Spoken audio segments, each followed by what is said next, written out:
Racket খেলতে গেছিলাম, racket খেলে আসলাম, এসে দেখি রুমটা এলোমেলো হয়ে রয়েছে। তাই আর কোনো কিছু ভাবলাম না, এবার ঘরটাকে গোছাতে লেগে গেলাম। রুমটা গোছানোর আগে তোমাদের একবার দেখিয়ে নিচ্ছি।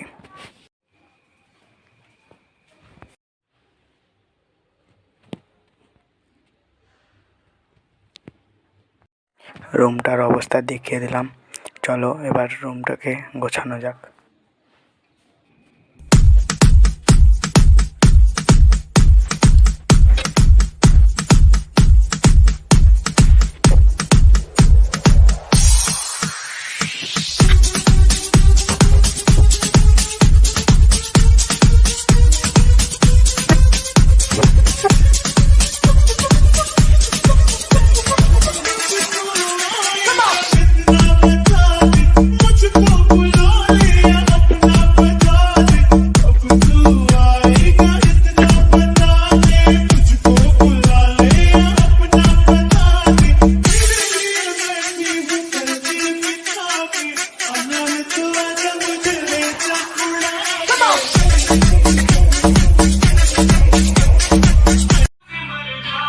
ফাইনালি ঘরটা রেডি হয়ে গেল।